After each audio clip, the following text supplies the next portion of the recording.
It is the voice of Indiana County. It's WCCS 101.1 FM, AM 1160, WCCSradio.com. Our conversation with Scott Cash of We the Kingdom is brought to you by Marcus & Mack, voted best personal injury law firm in the Best of Indiana County contest. Marcus & Mack, a law firm representing injured people. He's in New York State right now. He's going to be here in Indiana with the rest of the group, and it won't be all that long from now either. It's going to be August 4th at the Cavalci Complex in the Ed Fry Arena. They go into the arena. This is a big show. We the Kingdom with special guest Jordan Feliz. Scott, good morning. Good morning. How's it going? Wonderful, wonderful. Hey, we talk to musicians all the time that are going to be coming here to the KCAC, and we wonder, do you even know what city you're in? Because these tours, they can really take a lot out of you. But you tell me, how's this one going for you so far? It's true. It's been great. You know, there are mornings where we wake up and aren't quite sure where we are, but usually we have a bit of an idea of where we're heading. We play, over 100 shows each year, so sometimes you kind of get caught in Groundhog Day a little bit. But one of my favorite things is going to new cities. And every morning when I wake up in a new city, I always open a map on my phone and try to learn whatever I can about the city, so I can at least explore for 30 minutes or an hour, but between sound checks and all that. So it's going great. We've had an amazing summer tour, and we are excited to head your way soon here. Oh, terrific. You will be here on August the 4th, which is just next week. And speaking of Groundhog Day, Punxsutawney's just a few miles up the road. So you're in the right neighborhood, man. That's amazing, man. That's awesome. I was just watching What About Bob with my kids a few days ago. Just laughing so hard. Yeah, Murray can do that for you, can he? Oh, yeah. Hey, tell me about We the Kingdom. You guys do everything. I mean, I'm watching YouTube videos, and you really, you got a group of people there. You can do anything there is musically. That's because we got old people and young people. So most of us are families. The band is my brother and his two adult kids, and then myself, and then our dear friend Andrew. And we have some other folks who play with us on stage when we tour. So it's just a blast, man, because we've got 4 different decades of musical history between us all. Mm-hmm. And I think because of that, we've got 4 decades of influences. And, we all find some common love, I would say, in 70s rock and roll. But then we all also have completely different tastes in music. And so our band is really just this collision of all of our different influences. And then we've got kind of the family, we call them, blood harmonies, that kind of are part of the DNA of our music as well. So it's a sort of wild mixture of the mess and trauma of family up against rock and roll, and the songs we write kind of come out of all of that. So that's sort of the history of it. Was there the big family moment when you said to yourselves, all right, we need to take the next step, we need to become a touring band? Yeah, I mean, kind of. So I don't think any of us ever would have thought that we would want to do a band together. My brother and I were producing albums before we started the band, so we were working together for about 10 years, but the thought of linking up with the next generation was never even remotely in our sights. But we wrote a song together. We actually wrote the songs for some high school kids, to let them know that life has hope and that God loved them. And we were playing at this camp just sort of as a hobby. And we wrote this song for these kids, and when we finished it, we sat around a fire pit, and we were like, man, this feels really special. Maybe we should move forward with this becoming a pursuit. And it did. And we could never have imagined how quickly and how just the journey would go, and we're super thankful to be where we are today. Wow, that's an amazing story. It's not exactly rock band by way of s'mores, but it sounds like it came pretty close. It's very close.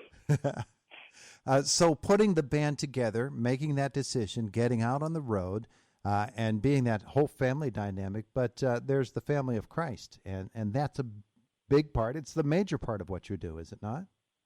Absolutely. It's, our greatest desire for our songs would be that they would give people the freedom to know that it's okay to experience every single emotion that they might experience, and that God welcomes them right as they are at the foot of the cross. You can bring every single emotion and every single life experience and all the trauma that you've gone through and find love and find healing. And so that's kind of our hope for each song, that it would give people the knowledge that they are just deeply loved, you know. And so whether that's through a song that's a specific worship song where it's, you know, kind of high praise, or if it's through another song that's just talking about the hardship of life, you know, we really we believe in the power of experiencing emotions, and that God welcomes all of them. Tell me about the dynamic of writing and performing with folks of a whole nother generation and bringing different musical styles together in the context of who you are as children of God. For sure. It's amazing because we're all of the people in the band are music producers and are kind of in our own worlds. We all have produced a lot of music, and so when we all come together to write and produce, it's amazing, man, because I think since we are family, there's a lot of a dynamic where we can feel more free to share totally candid thoughts with each other, you know. And there are a lot of times where someone will have an idea that if you were in a room with someone who wasn't a family member, you might feel really uncomfortable saying, hey, that idea is terrible or whatever. But with our family members, we have no qualms about telling each other when something's not good. And that's really actually freeing, you know, to have that kind of degree of vulnerability and accessibility to one another. And we also really understand each other because we are family. We know one another's hearts. We know how each other tick. And so there's some kind of synergy between us as family members, as believers, as people of different generations. There's this sort of intangible thing that happens when we write songs together. And so it's really special. Do you have those moments when you look over at some other band member, maybe one of the younger ones, and say, wow, I didn't see that in you before, but all of a sudden I do? Absolutely.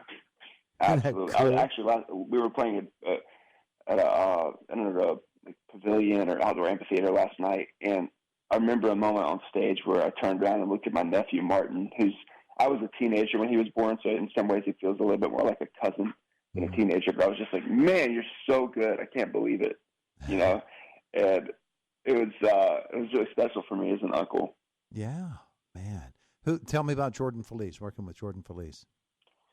Well, we've never worked with Jordan. I've written with him before as a songwriter before we even started with the Kingdom. But man, he is one of the kindest, most generous dudes that I've met in our industry. I've only hung out with him a few times, but he is just amazing. So we'd actually never played a show together. We were supposed to play together a couple years ago out in Colorado at Red Rocks, and he got really sick and couldn't do the show. And so I'm really excited to get to be with him and next week and get to hang out and play music together. It's going to be a blast.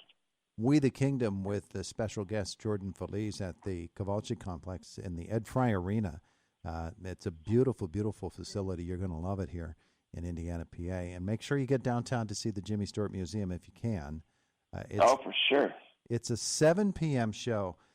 When you have one of these shows and you're in that big arena setting, and you're talking a 5,000-seat arena here, when you have that and you get to those particular moments in a show where you know that something has grabbed the audience in a previous concert and it grabs them in this one, you can get that look where you just looked at one another and say, yep, Lord got him again. Man, it's one of the coolest feelings for sure. You know, just to see that kind of happen.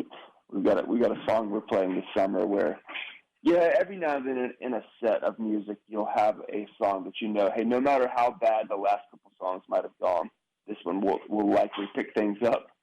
And we've got a song that we're doing this summer that is very much like that. It's a brand new song that we're so fired up about. And it's been just wild watching the crowd's responses to it this summer. So we're so thankful for that. And we'll be playing it next week for sure. What is that song? What's it tell us? It's called Church Music. And it's basically, it's kind of a fun rock and roll song that on the surface might seem kind of light, but it's basically telling us that, hey, it's a strange thing that we might be willing to go to a sporting event or to a rock show or whatever and just absolutely go wild in our response to those experiences, but then sometimes we're very timid in how we might respond to God. And not that one thing that I think is important for our band is that there's no right way to worship God other than worshiping Him in a way that is free for who you are as an individual. And so we just hope that it's a song that lets people be themselves before God, whatever that looks like for them. We the Kingdom special guest Jordan Feliz there at the KCAC next. What is it? August the 4th is what day of the week is that? Is that a Thursday or Friday? I think it's a Thursday or a Friday. Yeah. August the 4th, 7 p.m. at the Ed Fry Arena. Tickets on sale right now, First Commonwealth Bank box office. Scott Cash, has been a lot of fun, and we look forward to the show. Thanks for being with us today. Todd, thanks for the time, man. It means the world. Appreciate it. Hope to see you next week and have a great rest of your day. You too.